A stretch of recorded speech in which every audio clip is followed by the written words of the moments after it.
All right, this is the Pro Wrestling Illustrated podcast. I'm your host, PWI senior writer. Back again. We were just doing this earlier this week, second podcast in a week, and the reason is obvious: the huge news of the passing of Hulk Hogan. So wanted to kind of get everybody together for sort of an emergency a podcast.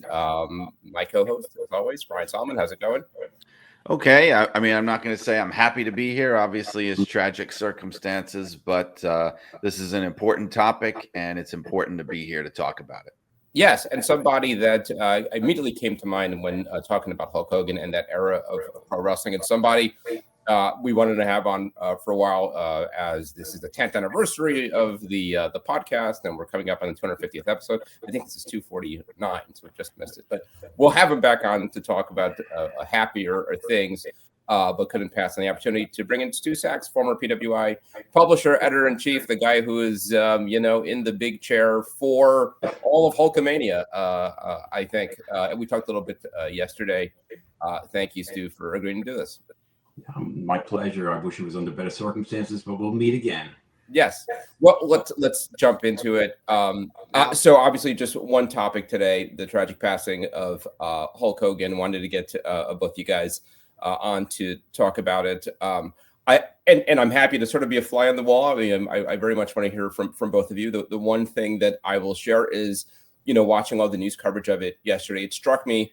I don't think there's another wrestler in the world that would get this kind of a reaction if they passed away. Then the one name that comes to mind is Dwayne Johnson, but that's really about more than just wrestling. He sort of transcended being a wrestler much more. As far as somebody who is really known primarily, almost exclusively, for their pro wrestling contributions. I mean, the fact that he was the lead story on every newscast yesterday really tells you something. So a lot to go over. Brian, when I was beginning with you, how did you hear? What was your immediate reaction? Well, how I heard was pretty crazy because I was in the midst of recording one of my own podcasts yesterday for Shut Up and Wrestle, just on an unrelated topic. I had a guest on, Sean Delaney. We were talking about, a specific area of wrestling history, and you guys, that's how I found out. You guys texted me. It was you and Kevin texting, and I'm in the middle, and I look at it. And I'm thinking in my head, like my gut reaction was to talk about it. But I said, I don't want to hijack this episode I'm recording right now and make it about this because it may not come out for weeks from now. And I had to just sit there and process it and, and talk like nothing was wrong and nothing happened until it was done. And then it started the whole cascade of reactions and everything else. Just insane. How about you, Stu? I know you've kind of gotten away from wrestling in retirement, but I imagine you had to feel this one as much as anybody. Oh yeah, I was driving home from a softball game, and I was listening to WFAN in New York, and that's what they were talking about, and it struck me that's how far wrestling has come. Now the hosts of these talk shows are old wrestling fans, and particularly old Hulk Hogan fans. And it's perfectly acceptable now for sports radio to talk about wrestling, whereas years and years ago, they were not allowed to talk about pro wrestling. And part of that is the influence of Hogan and what he started in the early 80s and progressed all the way through to today. Yeah. There's so much to cover. Something we chatted briefly on yesterday, a point you made, Stu, that I thought was worth revisiting is like figuring out this sort of formula of how much of it was Hulk Hogan, how much of it was Vince McMahon, how much of it was that combination. Do we have the boom period of the 1980s with somebody else in that slot, or could this only have happened with Hulk Hogan? I think, as I said to you yesterday, the stars had to align perfectly. It was the combination of Hulk Hogan and his look and his charisma and what he brought to the ring, and the that combined with the brilliant vision of Vince McMahon, and not just him, but the people who worked with him. Those stars had to align perfectly, and even then, it was touch and go. WrestleMania was not a given to be a success. that could have destroyed everything if it was not a success.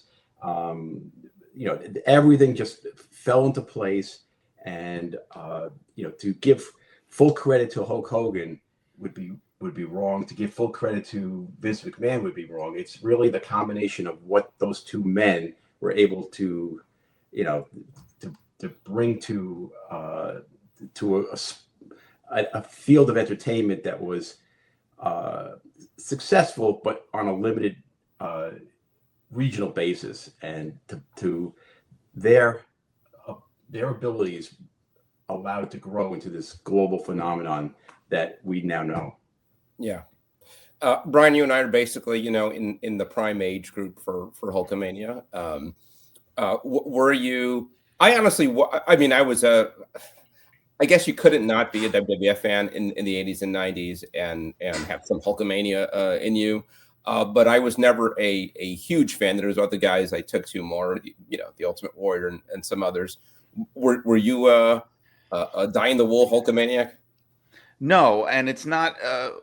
I was kind of like you, where, look, I got pulled into wrestling because of Hulk Hogan. There's no denying that. I mean, it was sort of everybody's story, whether they know it or not. It was the enormity of it. Like, I remember, I first started really watching wrestling closely around the time of WrestleMania 3 because of Hulk Hogan and Andre the Giant. That's what got me in. But even before that, for years, I knew about him and the WWF because every kid in school was talking about it, in 1985, 1986. I just, I didn't really get into it until a little bit later. But the thing with Hogan was I was like you, whereas you had the Warrior, I had Randy Savage. I was the Randy Savage guy. So when Randy Savage got the title at WrestleMania 4, I was the happiest kid alive, because the thing with me was, and as I got older and as I look back on it, you look at it with more mature eyes. But at the time with Hogan, after about a year or two of it, I wanted somebody new, somebody different. And I just kept seeing this guy who just kept beating everybody and doing the same thing after every match, and I'm like, I'd like to shake this up a little bit. So I was happy to see things get shaken up. But in hindsight, there's no denying that this guy was the guy to go with, and he was the biggest thing in wrestling, absolutely without peer, throughout the mid 80s, late 80s, into the early 90s, and then he did it again in the late 90s. I mean, there was nobody that could touch him, whether he was the champion or not, whether he was on active duty or not. He was their top guy, no question. So here we're doing a podcast now with 3 people who were not Hulk didn't have Hulk fever, but I'm listening to, again, other people on WFAN last night, and they grew up as dyed-in-the-wool Hulk fans, and Hulk, it was that not only brought them into wrestling, but they loved him, and I never really totally understood that. But, and again, like you said, Brian, it's really the same act each and every time, but it worked. And it kept working. So I didn't really understand it totally. And there's something so pro wrestling about that. That's why, like, I really do respect the guy so much, and he was ahead of his time in that way. And that, we've always heard these conversations among the smart fans that he didn't know how to work. He wasn't a great worker, and I don't agree with that. I don't either. I mean, I think, and as I've grown up and kind of got in it more, I think he was one of the best workers. You're gonna have to explain that one to me. It was knowing, it was branding before branding was a thing.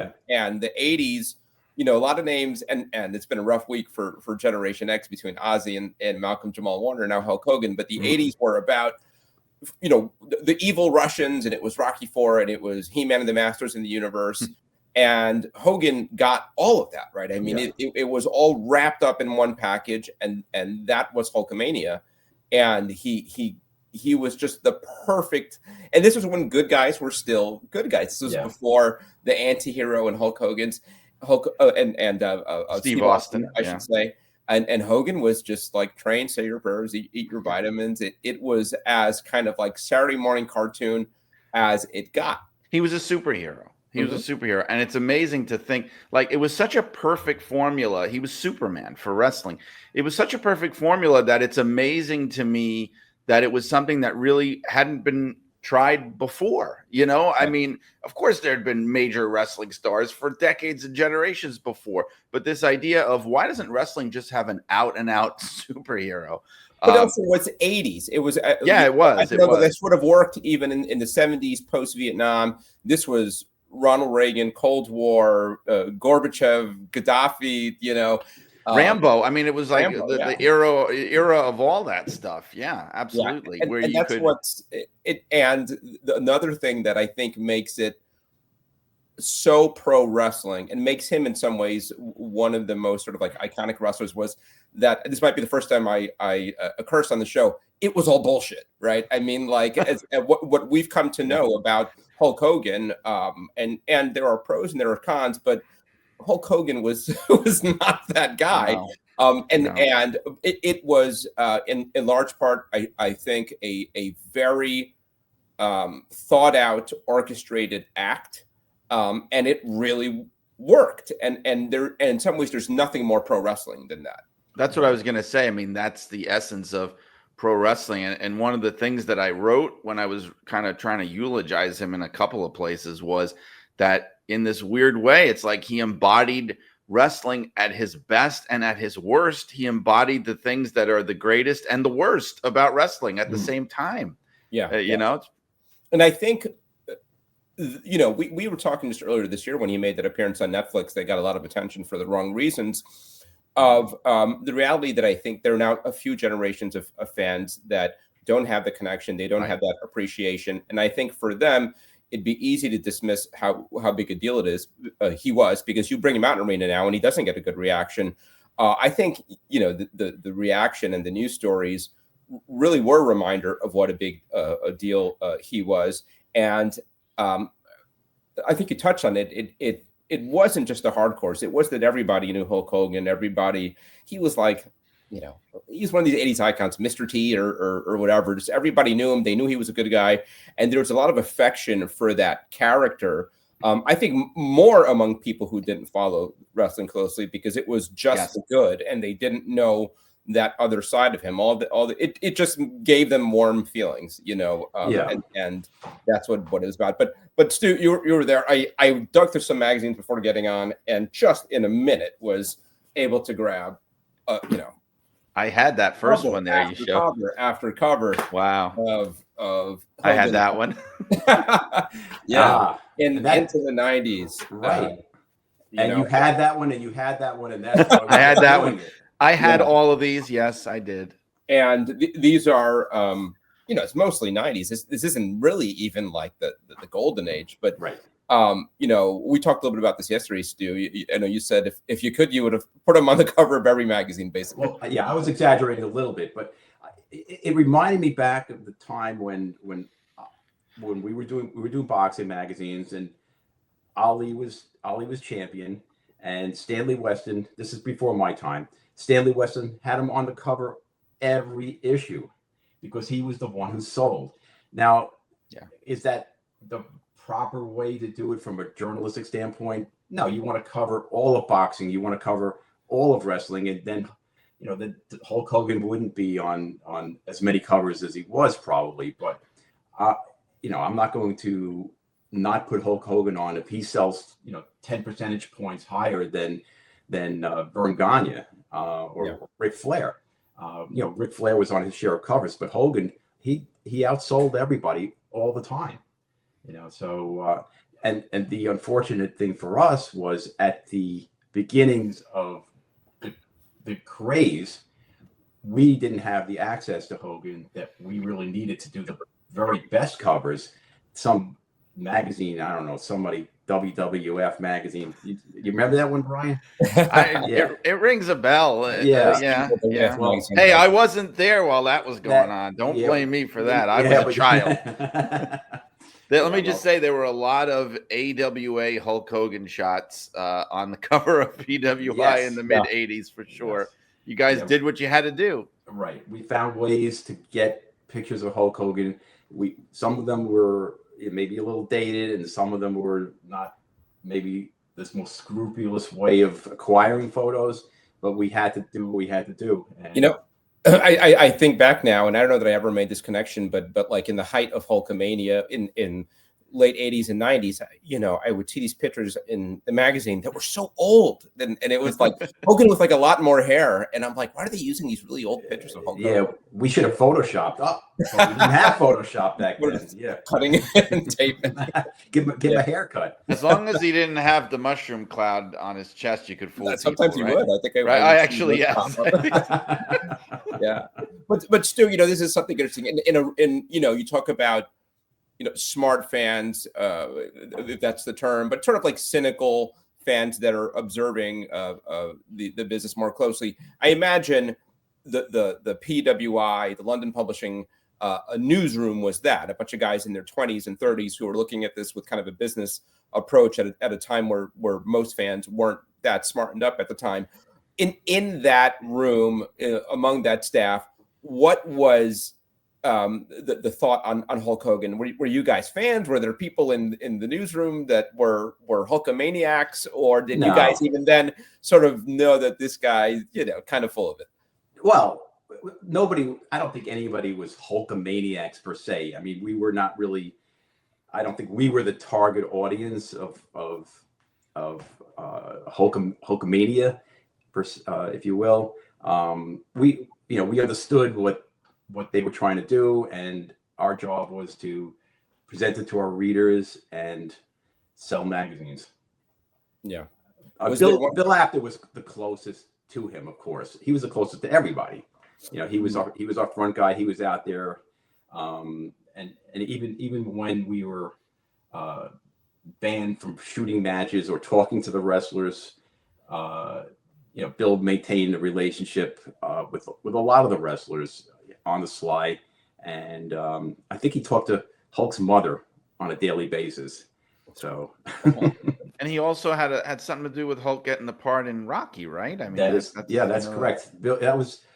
I don't remember the full story, but that was Bill's suggestion, and that was talk about having an influence on the future of professional wrestling. That helped. If he didn't have the Rocky role, I don't know if this whole thing would have happened. I agree. I don't think it would have. That's what really. I mean, people forget that, especially if you're of a certain age. Hulk Hogan was already nationally recognized before he came to the WWF because of Rocky. He was on Johnny Carson and all that stuff.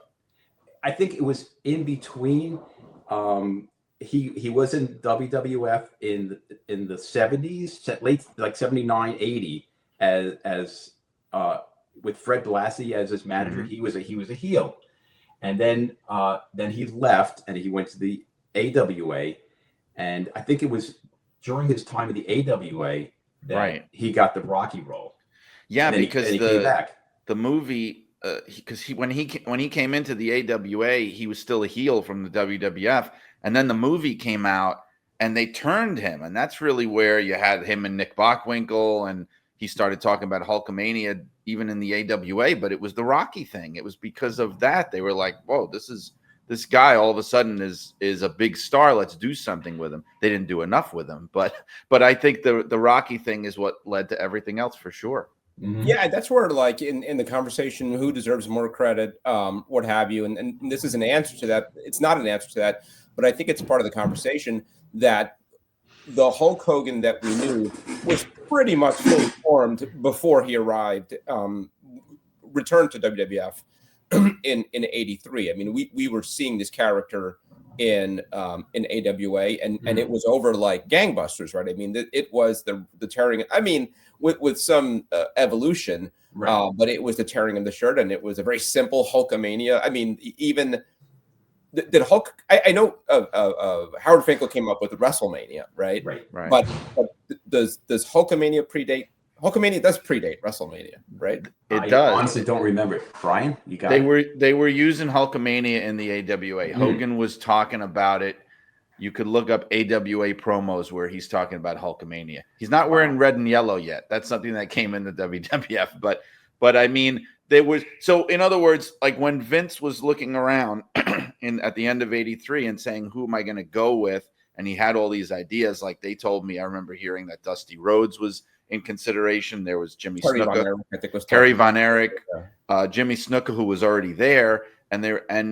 With Hogan, it's not like Vince said, this guy's a diamond in the rough and I'm going to turn him into something completely different. He saw what Hulk was doing. Yeah. And he was like, that's what I want. I want that whole act. I want that guy and I want that act. So, I mean, yeah, it was not a reinvention. It was just taking something that was working and putting it in front of a much, much bigger audience. Yeah. I think that the AWA was so unknown at the time by most people around the country, especially outside that area. Right? Yeah, I mean, particularly outside that area. Yeah, that Vince could actually take that act and bring it in and make it as if he had created it. But give him credit for recognizing what the potential for that was. Absolutely. Yeah. And that act also wasn't entirely original. I mean, he made it his own, but there's some Muhammad Ali in there, right? There's some superstar Billy Graham in there. Absolutely. There's some Dusty Rhodes in there, and he took it all and made it his own. But and deserves all the credit in the world for that. Beyond some of like the aesthetics and all that, I do think like the Hulk Hogan character and sort of the mythology really started to come together in WWF, in that there was a formula, right? And the formula was a big evil threat, very often like a giant sinister manager. It's Andre and Bobby Heenan, or Kamala, or King Kong Bundy and Jimmy Hart, and there was a formula, and Hogan would just knock them down, right? One out of 10, they'd come up and Hogan would knock them down. It was an episode of He-Man, right? I mean, it was like it was just defeating whoever the supervillain was, time and time again. But Brian, why did it work as well as it did? Well, it's funny because we think of that today. It worked so well that today we think of it as common sense. That's how you book wrestling. That's just wrestling. But that's not how all wrestling was booked, right? In a lot of places, you had the heel on top, right? You had the Ric Flair. Excuse me. Sorry. You had the Ric Flair thing or Harley Race. So it wasn't just common sense, but the funny thing was it was very much a WWF thing. So Vince was doing, to be honest, it was the formula that worked with Backlund before Hogan. It was the formula that worked with Bruno, but just obviously very different wrestling personas. But it was that same idea that you have your most popular superhero babyface guy is on top, and there's the heel of the month that comes through and he gets a shot and he gets a few shots and he loses, and then the next one, especially in the first couple of years of Hulk Hogan before there's all these pay-per-views and things, it's very, very much like that. It's this in that most of that first reign. It's just obviously really, really amped up on a whole other level. I want to say on steroids, literally and figuratively. But it's the old formula that had worked for his dad for years, but just to the 10th power, Yeah. Stu, is there a storyline, a feud, a match that comes to mind as sort of peak Hulk Hogan? I would say WrestleMania, I think it was 5 in Atlantic City. The whole build up to build up to their breakup, and the jealousy of Randy Savage, backing it up again because people might not remember, but I'm hoping I remember that Hogan and Savage were a tag team, the Mega Powers, and they were. There was a match that Savage accidentally laid out Elizabeth, who was his manager / girlfriend / wife, and Hogan picked her up and took her out of the ring, and Savage became brutally jealous of Hogan and what he imagined to be a relationship between the two of them. And that culminated with their match at WrestleMania 5 in Atlantic City. And Savage was the champion coming in, and Hogan won the title. So that was like one of those angles that almost crossed the line into reality. I'm not saying that Hogan had any, an affair with Elizabeth, but Savage's jealousy was a very real thing, and I think that struck a chord with a lot of fans who knew that, and it was a good match, and and that was an anomaly at the time, right? I mean, because it really got away from the formula we were just talking about, where it was just big giant guy, pick him up, slam him, 1, 2, 3. He really didn't work with like, first of all, smaller opponents. That so kind of visually, it was kind of weird to see Hogan across from somebody who was a good deal smaller than him. Yeah. But somebody who was a great worker, and it's not just that he was carrying Hogan, but it was somebody that made Hogan raise his game, because Hogan could work with good wrestlers. I mean, again, I think part of the story, and I've probably perpetuated over the years when I was younger, was like, he can't work. I've seen a lot of really good Hulk Hogan matches. Hogan was a terrific athlete, especially for a guy who was 6'8", 300 pounds, whatever he was. He could move, and I think it might have contributed to his the health issues he had later in life, and maybe ultimately his death, that he was pretty hobbled. But it was, however, 30, 40 years of dropping that leg, a guy that size. But I agree that was sort of the sweet spot for me, was late 80s into early 90s, maybe in part because the work started getting stepped up, and we saw it with the Ultimate Warrior. I mean, like, these are not two, like, grade A technical wrestlers, and they had a terrific match. Right. I think even the match with Slaughter, and some of the matches with Slaughter into 91 are somewhat underrated in that there was a lot of action in them and they were fun. So I also am kind of partial to that late 80s, early 90s. I really like the Earthquake feud. Do you remember the Earthquake feud, Brian? I thought that was I saw them at the Garden. That's one of the few times I saw Hogan live. And Earthquake was a really good worker. Earthquake at the Garden. Yeah, he was. He was. Yeah.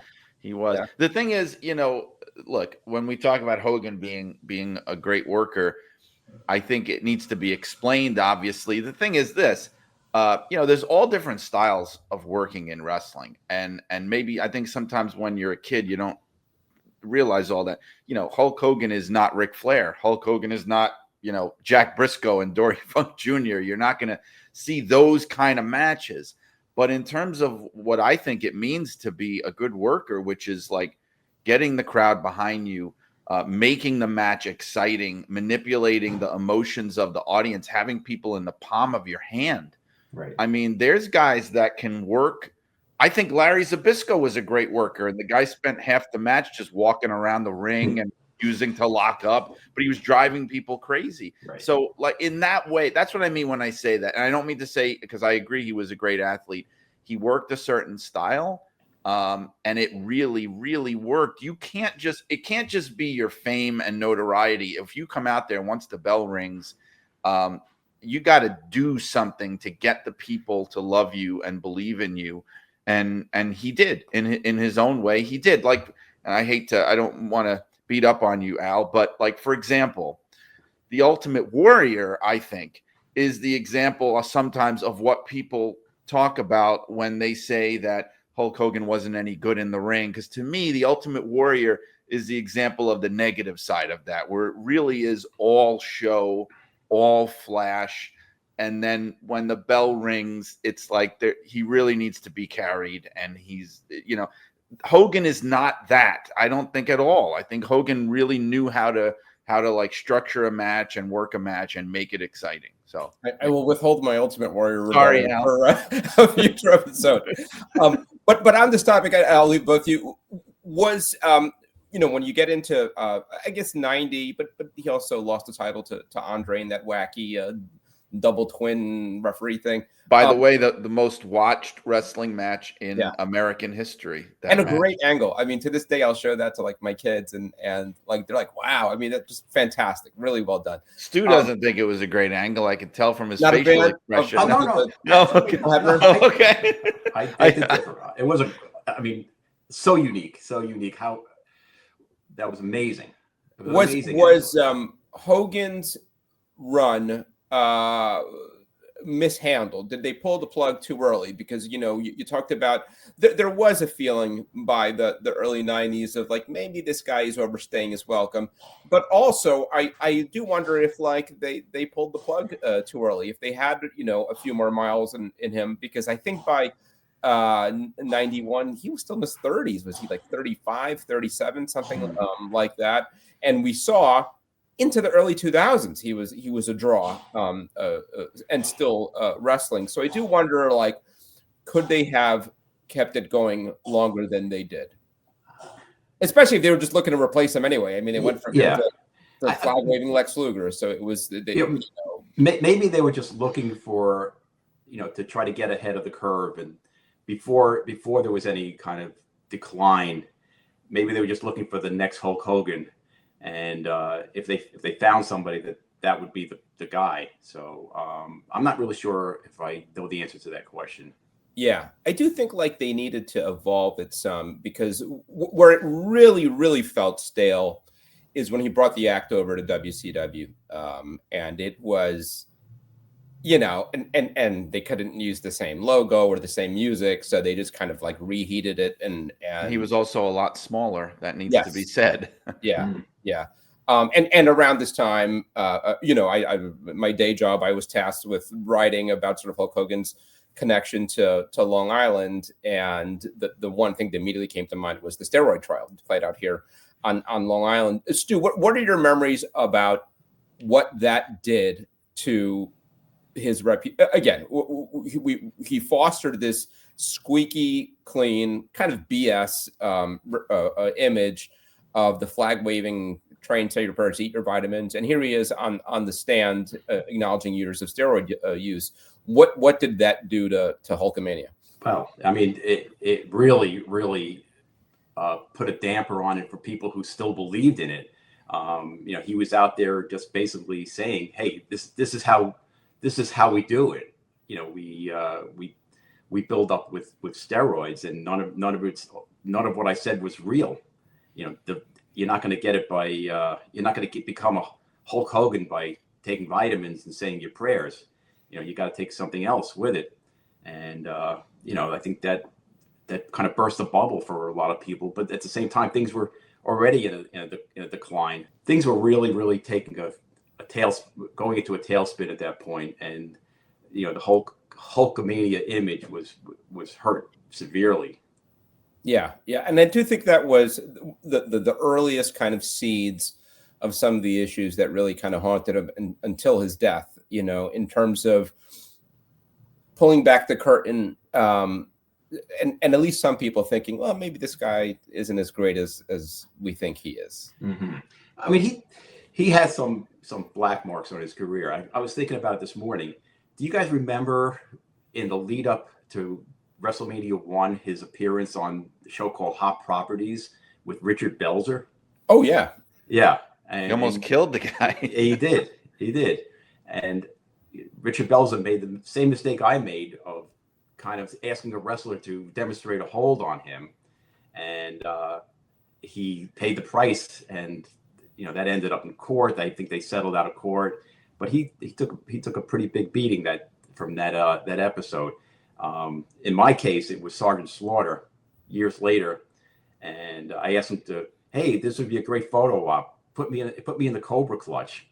And what wrestlers did in those days was they like to show media people that this is all legit. So he really applied the pressure, and for some reason my wife was there, and we were going to go out to lunch or whatever. And she saw my face turning white. Oh my gosh! And she actually she started the 4 count and told him to break. she basically said, "You let him go. He's gonna pass out." And I was just about ready to go. Well, Hogan avenged that for you.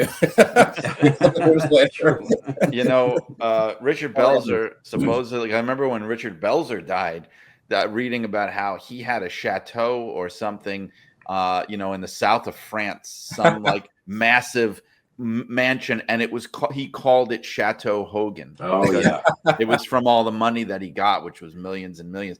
And I gotta say, when I was at Hulk Hogan's house when I worked for WWE. We did a special magazine all about him when he came back in 2002, when he came back to the red and yellow after WrestleMania 18 with The Rock and all that. We did a whole thing. We went down to Clearwater, Florida. It was the house that was in Hogan Knows Best, the whole thing. And he was still, I had some conversations with him, just me and him in his office there, because we were doing an interview, and he was still stewing about all these things. It was kind of really jarring, because I did get a glimpse of that real person, of what he was really like. Like, he was talking to me about how Richard Belzer was on cocaine, and that was why that happened, because he was, stoned already, and he was stewing about Randy Savage and their real life feud that they had. And it was like, I got the impression of a surprisingly insecure person. I was very surprised about, because in my head I'm thinking, you're friggin' Hulk Hogan, man. You don't have to be insecure, but you're Superman, But he was getting a little older, and he was very conscious of it. He would always be like, how does this look? How does that look? Do I look old? How's my face? How's my hair? And it was very much like, this is not what I would expect from Hulk Hogan, But he was a man. That's the thing. He was a human being. He was a human being.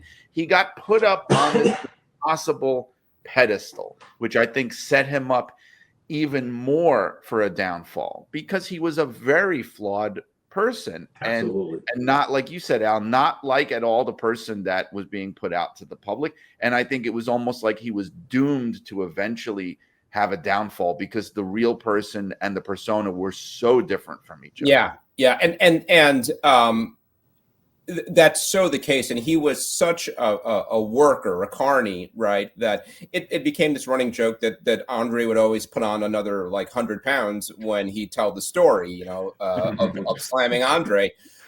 And if the camera light was on, whatever the context, you were getting Hulk Hogan, the character, and not Terry Bollea, the man. And really, he was never, I think, outside of the people who knew him well, people didn't know who Hulk Hogan was. And the people who knew him well, a lot of them didn't have good things to say about who the real Hulk Hogan was. And that's why there were a number of things. But when some very personal things came out that weren't supposed to, there was the tape where he was using the racial slurs. There was the incident with Bubba's wife, right? Wasn't it like the sex tape with Bubba's wife? That was the same incident, because the comments came from was that. It? Yeah. Yeah. But there was another thing where there was a phone call that he made to his son Nick when Nick was in jail.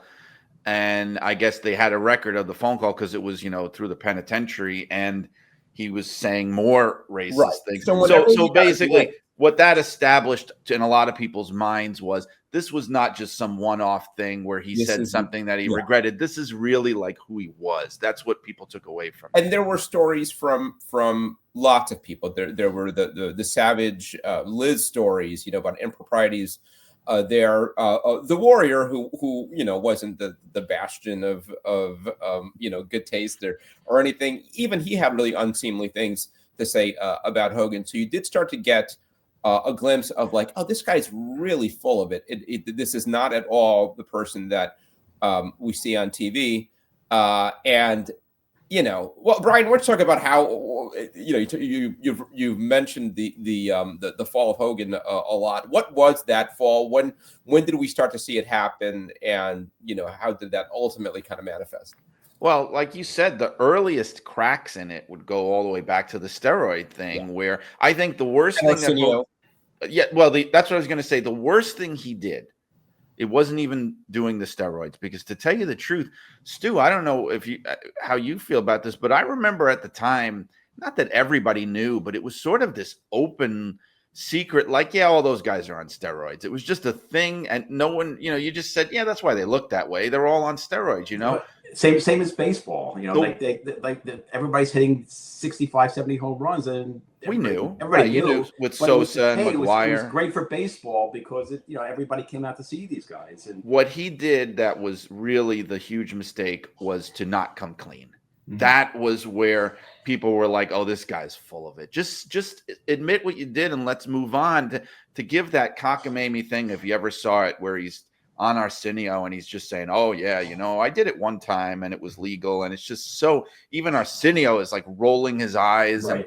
And I think that, and you can pinpoint, it was really right around that time where even the fans started booing him. Like I remember in 91, when he lost to the Undertaker, the fans were cheering. They had to doctor the audio with the Royal Rumble when he got eliminated. The fans were cheering. When he pulled Sid out, the fans were booing.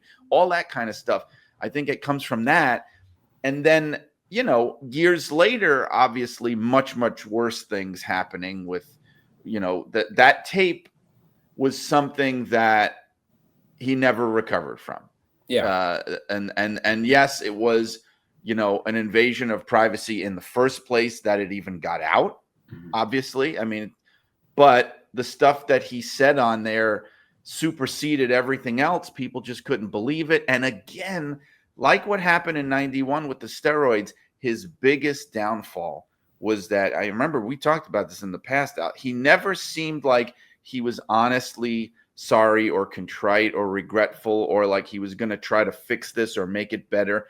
You never got that sense from him, or at least I didn't. It just seemed like he just wanted everybody to forget about it and move on. And I think that again was his biggest downfall, because the more time passed, the more you had younger fans, like we were saying, who have no connection to this early stuff. So all they know is this older guy who lies a lot, who's famous for lying, who said racist things, who seems kind of shady. That's the only Hulk Hogan that they know. And he didn't really do a lot to fix that or change that. And in the past year or so, he really, truly went all in on that and cut off tons of fans in the process. Yeah, but also attracted new ones, right? Or somebody said that to me, but I think that, and I get that. I think I can't mathematically calculate this, but I really truly believe that he lost more fans than he gained by doing that. He found a home. I mean, not to get political, but he was perfectly cut out for MAGA culture, right? I mean, Hulk Hogan was MAGA before MAGA was a thing. And I guess if that's the way that you look at America, and American values, and I should be careful here. I'm not saying racist, awful, all that, but I am saying kind of the idea of I can't be canceled and I won't give in to your politically correctness, and I'm going to stand my ground and wave the flag, and why don't we return to the good old days when things were simpler before all this political correctness. I think like Hogan fit perfectly in that space, and he and Trump also and I think a lot of people don't again who aren't steeped in all this stuff may not have known it, but he and Trump go way back. I mean, they go back to the 80s. They were genuinely were friends, and Hogan, I think Hogan saw an opportunity. Again, like I've spoken about the insecurity that I saw, and I think that he's somebody that it really felt good to be loved, to be adored, to have found an audience that was going to accept him and not care about the things that he did that pissed people off. They genuinely did not care. Now, what I also think about that is you can read into, but they did not care. But people generally, when they see somebody who made them feel good about their youth, they don't want to think about all the bad. Right. I'm an Ultimate Warrior fan, and I don't think people get much worse than the Ultimate Warrior fan. And what makes me feel warm as fuzzy is him running Right. to the rings and running to the ring and shaking the ropes and all that. Yeah. You know, I was watching CBS News this morning, and they were all reminiscing about Hulk Hogan. I can't remember who the newscaster was. He says, you know, there's a lot of bad that goes along with Hogan, but this is not the time for it. Let's all remember the good, and that's all you're hearing now. Mm-hmm. It might come if this maintains its spot in the news cycle, and they want to bring up the bad stuff. I don't think that's even going to happen. I think, you know, this is going to fade away after a day or two, and people are only going to remember what we saw in the early '80s. And you know, I think a certain kind of fan does. I don't think that's what I really wonder, like, how WWE handles this, because you get an arena full of you know, modern WWE fans, and if you go for the 10 bell salute, and as we're recording this, we, you know, SmackDown's tonight, we'll see what, if anything. I'm sure they'll do something, but I really don't know what the reaction will be, because again, I think the people who sort of have the most fond feelings toward Hogan are the ones who haven't watched in a long time. When they last brought him out at the first Monday Night Raw on Netflix earlier in January, he got booed out of the building, and Al, that was 2 months after the rally at Madison Square Garden. I think that was I still don't know how much the reactions before that. But it happened in WrestleMania 30, whatever it was, in Tampa years ago also. But it wasn't as extreme. I really think that was the tipping point, because it was so fresh in people's minds. The reactions before, they were lukewarm. There was like a mixture of cheers and boos. There was definitely a mixture there, the older fans. That Netflix thing, man, they wanted to run him out of town. It was also California, right? That was painful.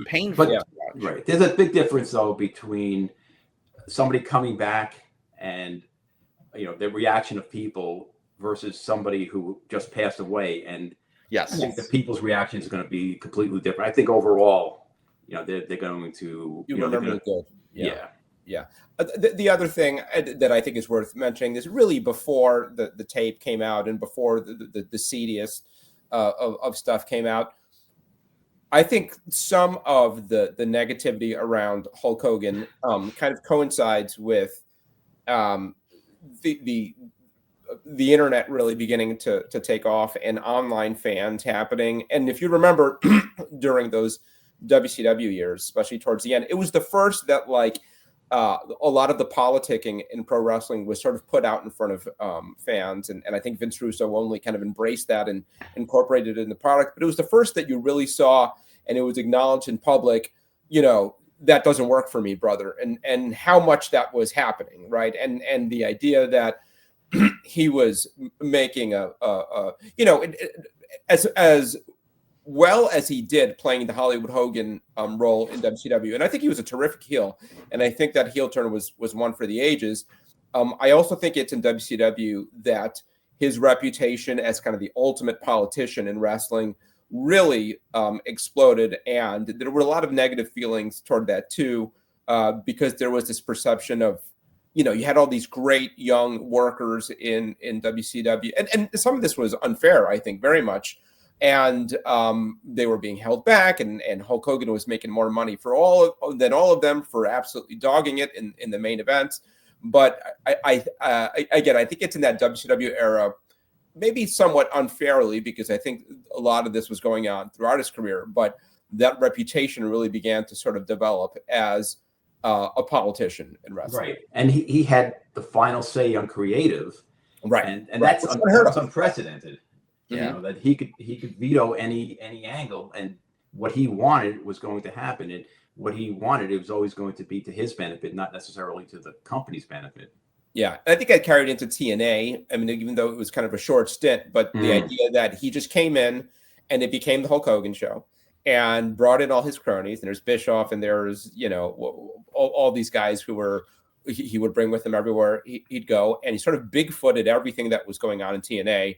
And it was terrible. I mean, it was a really bad product, and that beyond the racism and the sex tapes and all that, I think well into the 2000s, that reputation for a politician that really looks out for himself above the good of the product started to really emerge. And again, maybe somewhat unfairly, because if you can argue that he was doing that in WWF for all those years too, and it was very much to the benefit of WWF. I mean, a lot of people I talked to yesterday pointed out that you ask anybody who worked with him in the 80s and 90s, and everybody's biggest payday was if they had a run with Hulk Hogan, right? So he helped to make a lot of people very rich also.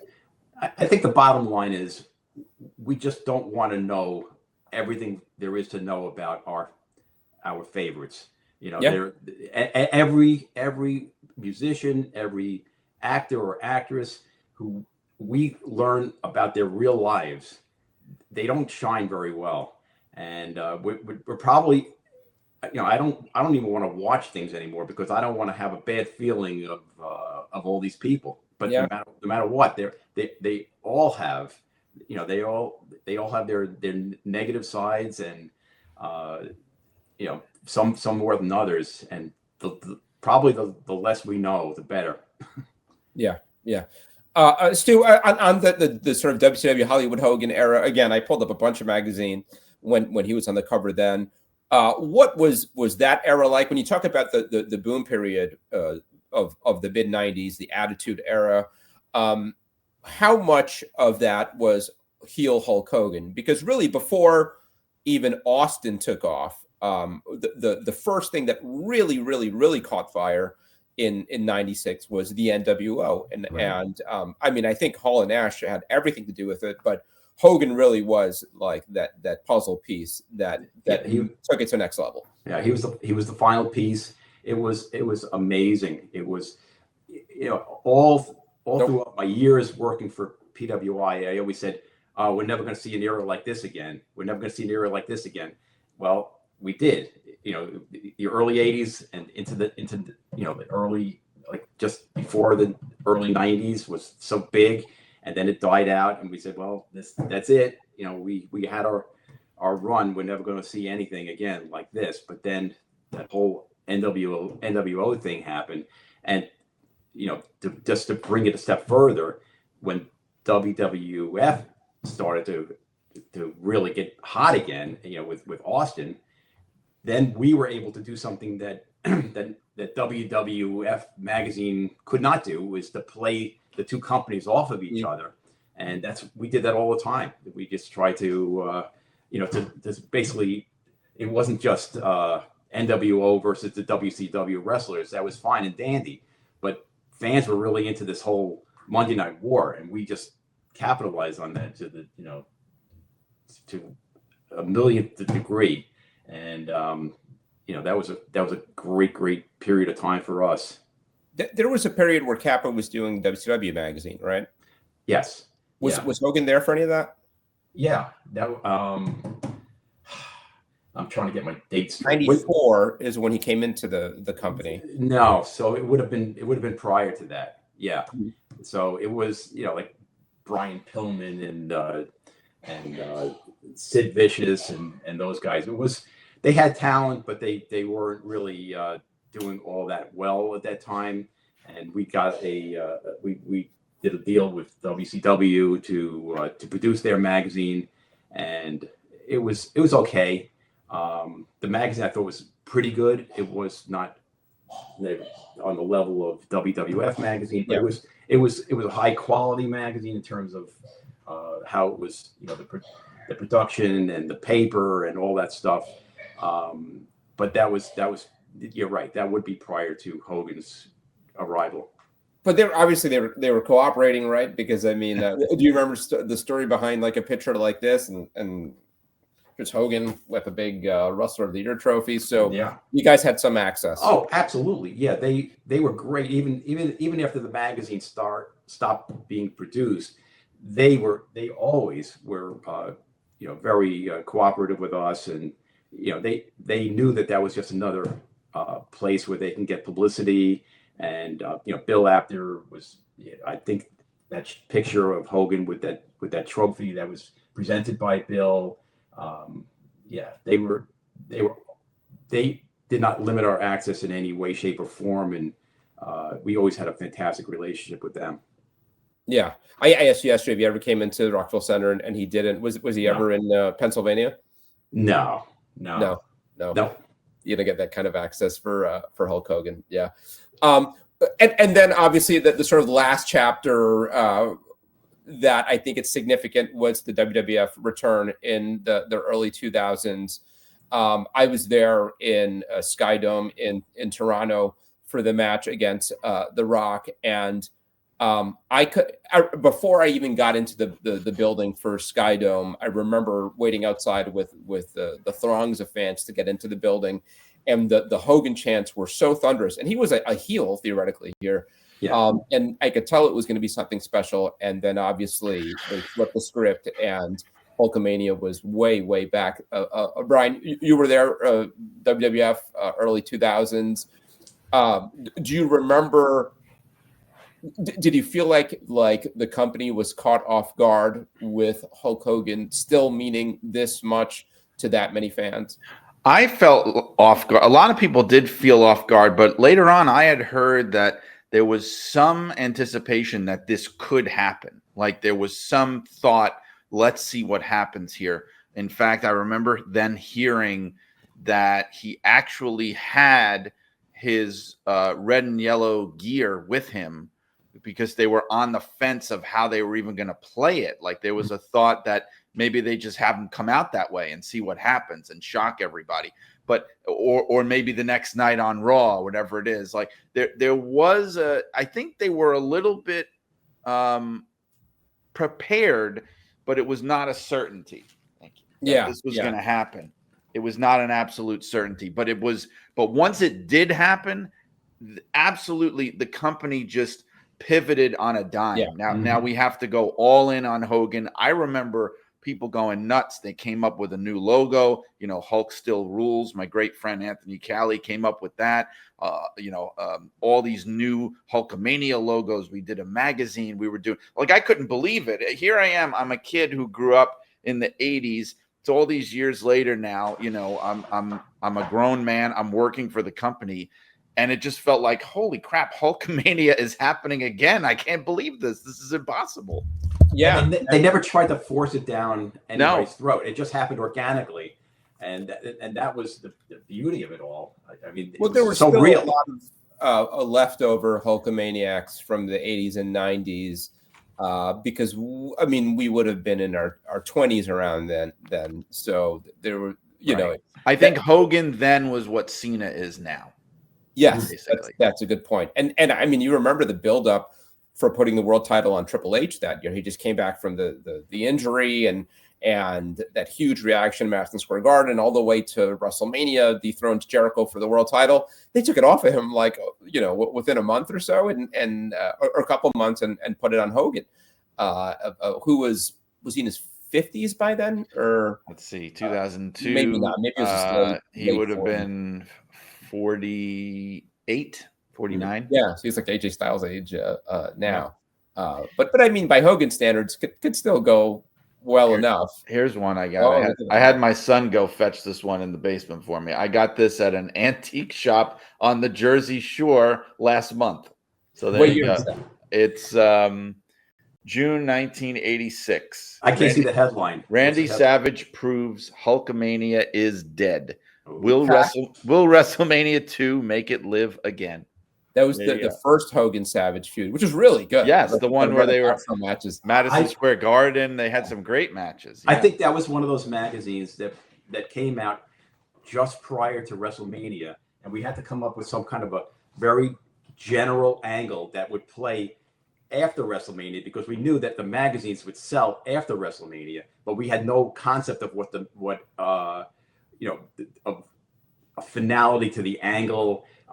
So every year we had this dilemma. How are we going to have a magazine come out right around WrestleMania that doesn't really have a specific angle? So or even by looking at it, because I read it on the inside too, you definitely get the sense that you guys didn't know even what the main event was going to be. How it was Hogan versus Bundy in the cage, because there's no mention of that. It's just very, very vague. And I think it almost feels like you might have been rolling the dice that maybe they were going to go with Hogan versus Savage as the WrestleMania 2 main event, but it's very vague, so you know you're covered no matter what. Right. Yeah. Very challenging time for us to try to come up with a magazine, but very important magazine because everybody was going to buy something after WrestleMania.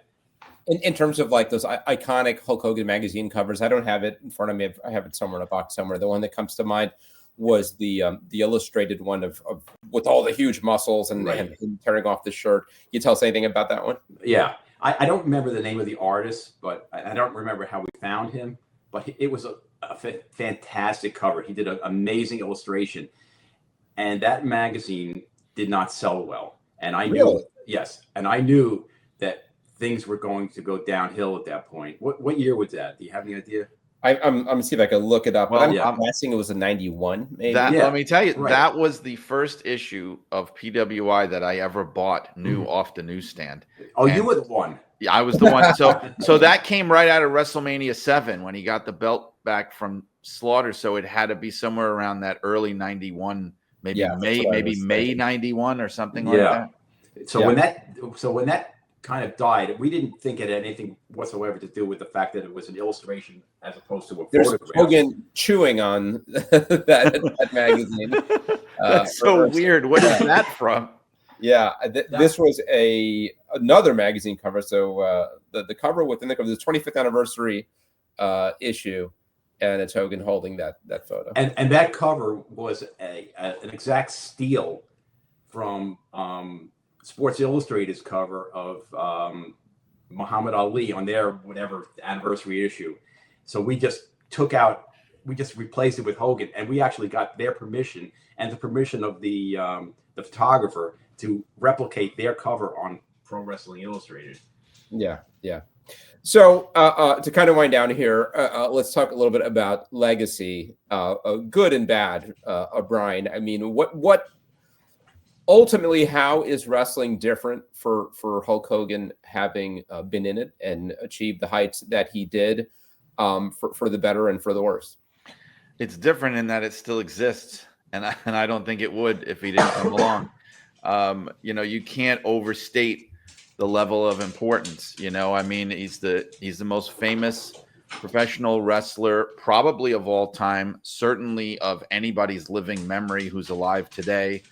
And probably also the most historically important pro wrestler. I mean, like we've been saying, that national expansion of WWF would not have happened without him. I just don't think the combination of Vince McMahon and Hulk Hogan, without either one of those guys, it just would not have happened. There wasn't a promoter who could have pulled it off, and there wasn't another wrestler that would have made it work the way that he did, at least not anybody that I can think of. So I just think like you can't overstate it. He is an enormously important figure in wrestling history, and everything that's come after him is because of him. So like a lot of times when I write about these periods of history, it's like I look at Hulk Hogan winning the title is like BC and AD of wrestling history. That's the moment. Like it's everything before that happened, which is great, it's fine. And then everything after that happened. That's literally the dividing point of wrestling history. So it doesn't get more important than that.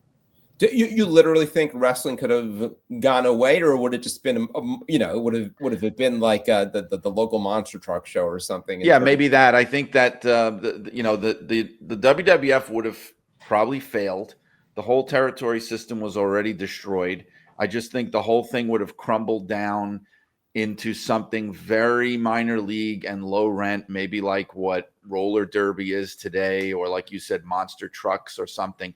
It would just be like, if it existed at all, it would be this kind of grassroots cultural relic thing. Like, oh, you remember pro wrestling? Wow. Yeah, I remember that. Like it would have been something like that. And I just think that, everything that happened afterward, it's not like Hogan did everything, but it's because of what he did and who he was that everything after him was possible. All the other things, even the things that he had nothing to do with. Yeah. I think there are other things that maybe forgotten that he really, I don't know if he deserves credit for coming up with, but really kind of bringing into forefront stuff like really exciting entrance music, right? And there was some of that going on, but But Real American played, and the place would go crazy. And Eye of the Tiger, that needs to be Sure, said. before- That's yeah, what brought him to the dance, was Eye of the Tiger. I mean, Yeah. I anytime, especially if you catch one of those videos where they don't have the music doctored, oh my God, it's like Yeah. the building is going to cave in. Real American was what they did because they didn't want to have to pay for the rights to Eye of the Tiger, basically. Yeah. Yeah. But and, yes. and now it's like, I think you take for granted that a wrestler comes in and they're so conscious of like, what's my catchphrase going to be, and what's my pose on the ring going to be, how will I position my hands or my fingers. And I think a lot of that sort of evolved from Hulk Hogan, and I don't know how conscious Hulk was at the time, but the ripping of the shirt, the pointing of the fans, what you going to do, brother, train, say your prayers, eat your vitamins, all these things, they were just kind of perfectly packaged at the time, and there were just all these kind of like Hulk Hoganisms that were so familiar and iconic, and it was and to this day, I mean, look, you see with LA Knight, right? Who with and let me talk to you. A lot of that just kind of evolved. Not to give Hogan, because I'm sure the historians will say, this guy was doing it before, and this guy, and I get it, but in terms of on the highest level, really popularizing that. And I think what benefited Hogan very much, because we're talking about a formula, right, that was repeated over and over again. The smartest thing was that he was a special attraction. He was not always. This is why people took so long to get tired of it. He wasn't on TV every week. There was no Raw and SmackDown. He wasn't wrestling all the time. And you had to go there and see him live. And so going to see him was this special event. It was, we're going to see Hulk Hogan, and you got to see the whole act and the whole routine. And it was in front of, 10, 15,000 people at a time. And it takes a really long time for that to get stale. And that was part of the formula that worked too, that he was never overexposed. I mean, he eventually was overexposed, but it took a long time for that to happen. Yeah. Stu, do you think of like lost opportunities or anything like that? I mean, there were a few matches that I was, and I think in PWI I was pushing. I thought into 2005, 6, they should have done Hogan versus Cena. That when he had even a little bit of gas left in the tank. I think it would have been too little. I think it would have been too little. I saw him wrestle in 2012. I looked it up. I was at Hulk, and I guess you were too, Brian.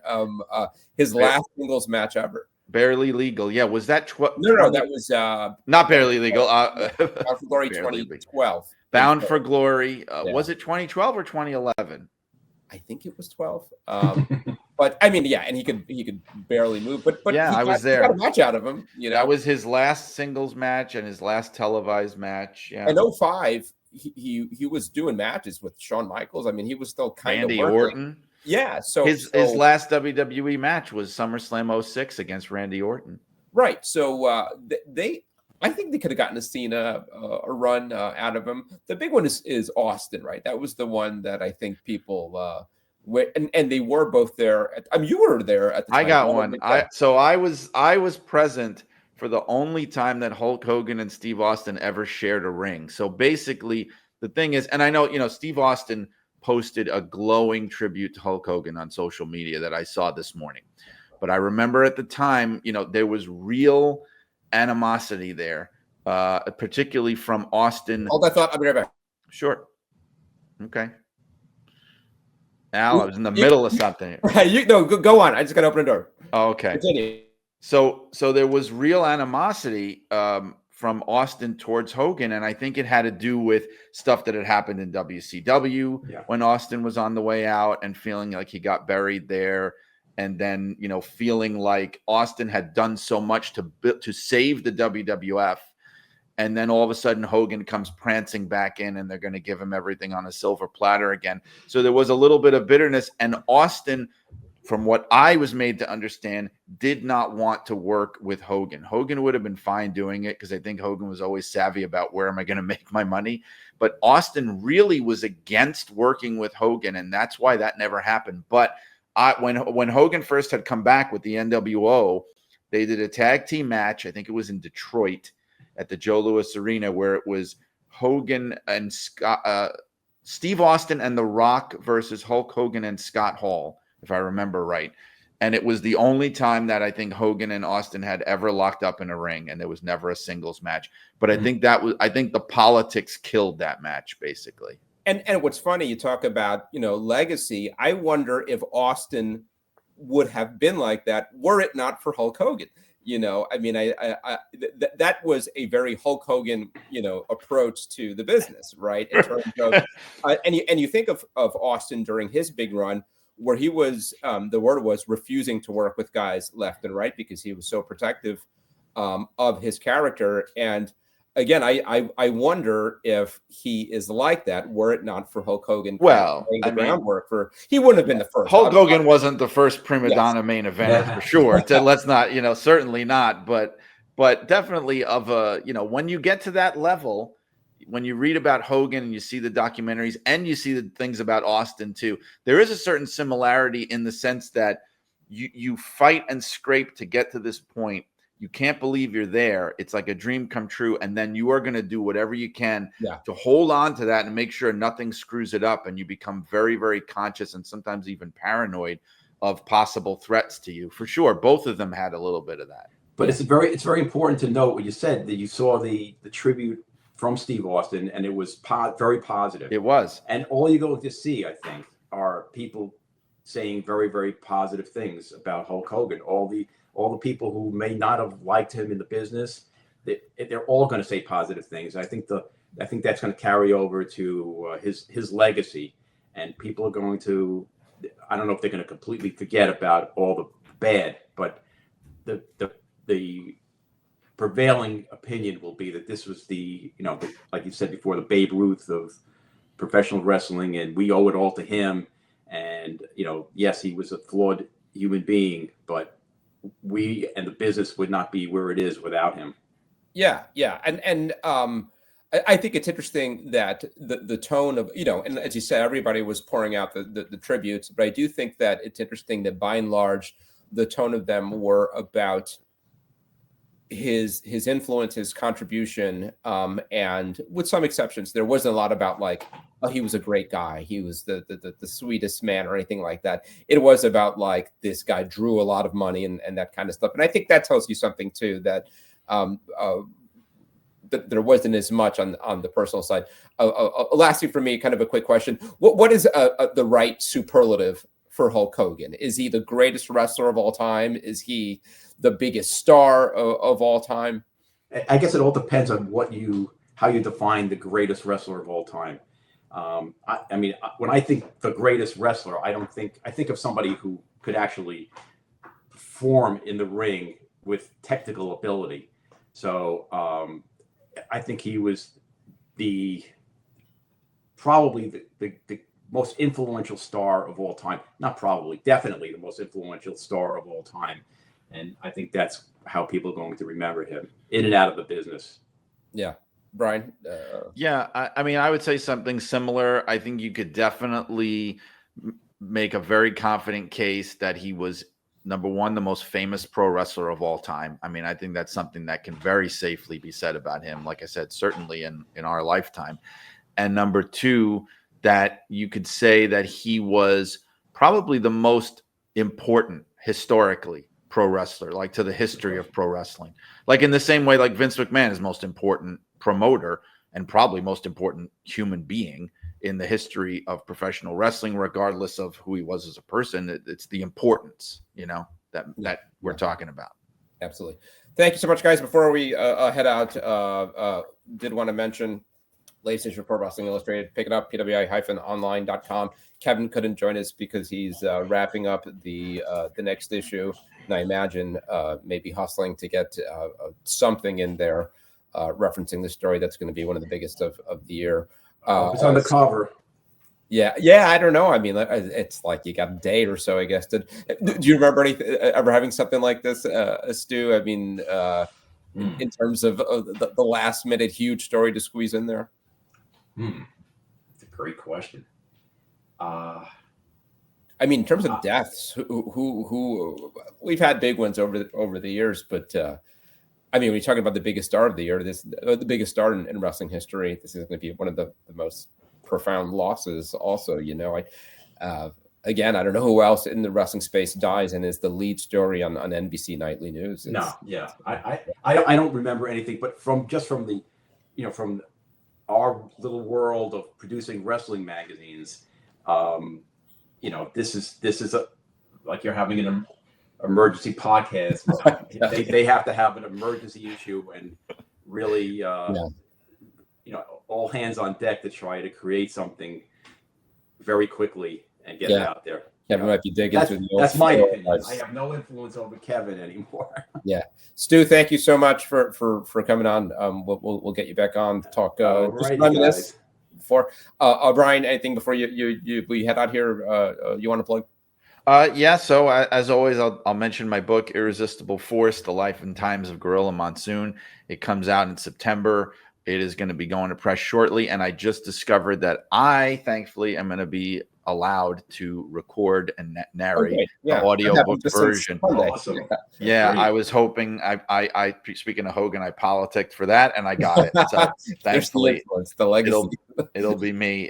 There's my podcast, Shut Up and Wrestle, and which I'll be doing my own Hogan episode. Actually, I've got Craig Peters coming on for that, and also Bob Smith. So keeping in with the PWI theme, we'll be doing that. And the Patreon for that is patreon.com/shutupandwrestle, where there's extra comment and commentaries and extra content and things for subscribers there. Great. All right. Well, thanks so much. And again, everybody, pick up the latest issue. Train, say your prayers. Pick up the latest issue of Pro Wrestling Illustrated, and we will be back soon. Bye.